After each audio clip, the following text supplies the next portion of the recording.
The diner was unusually quiet that morning. The smell of bacon and coffee lingered in the air, and sunlight filtered through the dusty blinds, casting golden stripes across the worn leather booths. For most people, it was just another breakfast stop. But for a young girl named Lily, it was a battlefield.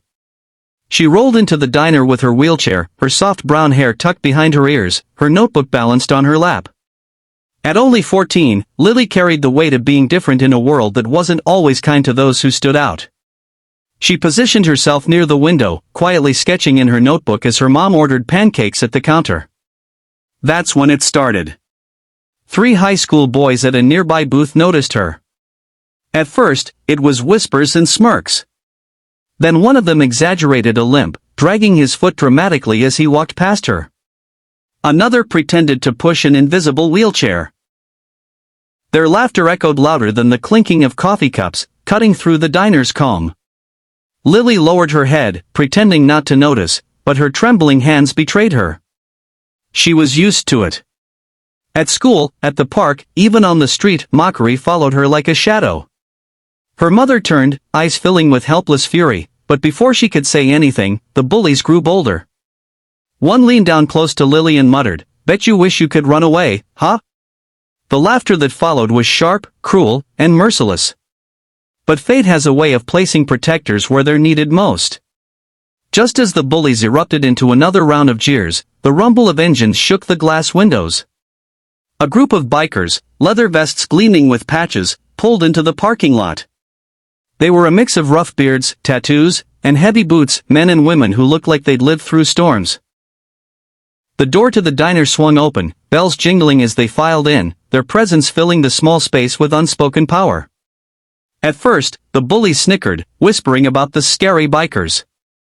But the leader of the group, a towering man with a long gray beard and kind eyes hidden beneath his sunglasses, noticed Lily right away. He saw the tears she tried so hard to hide in the boys who mocked her.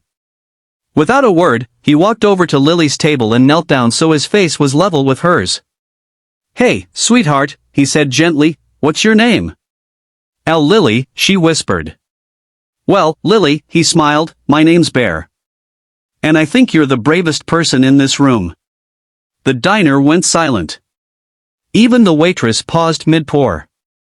The boys shifted nervously, realizing their cruel jokes had been witnessed by people who would not let it slide. One of the bikers, a woman with fiery red hair braided down her back, turned sharply toward the bullies. "You think you're tough?" Picking on a girl who's just trying to eat breakfast, she snapped. Her voice was steady, carrying a weight that silenced the boys instantly. Bear stood up, towering over them. "Why don't you show us just how tough you are?" he challenged, but there was no threat in his voice, only disappointment. The boys froze, their bravado crumbling. No one dared laugh anymore. The diner was too quiet, the air heavy with tension. The leader of the bullies stammered, "We were just kidding." "Does it look like she's laughing?" Bear's voice boomed. The boys dropped their eyes, faces flushing red. One by one, they slid out of the booth, muttering excuses before hurrying out of the diner, their earlier mockery evaporating into shame. The sound of the door slamming behind them was like a final judgment. Lily's mother wiped a tear from her cheek. "Thank you," she whispered, her voice trembling with gratitude.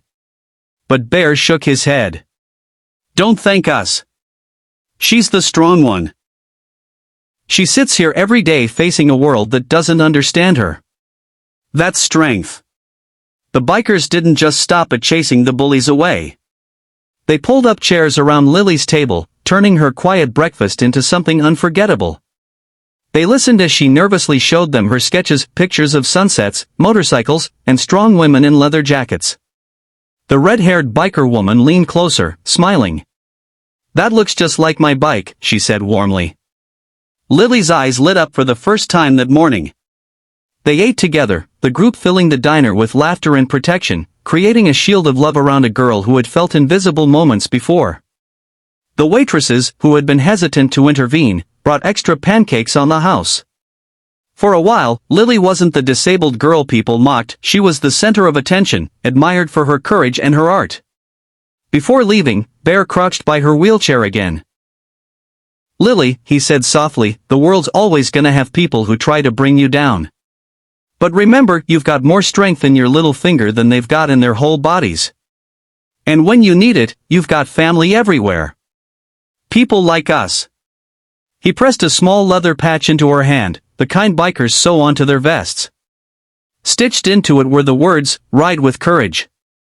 Tears welled in Lily's eyes as she whispered, "Thank you." The bikers roared out of the parking lot moments later, their engines fading into the distance, leaving behind more than just the smell of exhaust. They left hope. They left a memory that Lily and her mother would carry for the rest of their lives. The diner was buzzing with whispers after they left. Customers who had stayed silent during the bullying now exchanged guilty glances. They had seen what courage looked like not just from the bikers, but from Lily, who endured cruelty with quiet strength. That night, as Lily sketched in her notebook, she drew not just motorcycles but a row of protectors, standing tall behind her. For the first time, she believed she wasn't alone.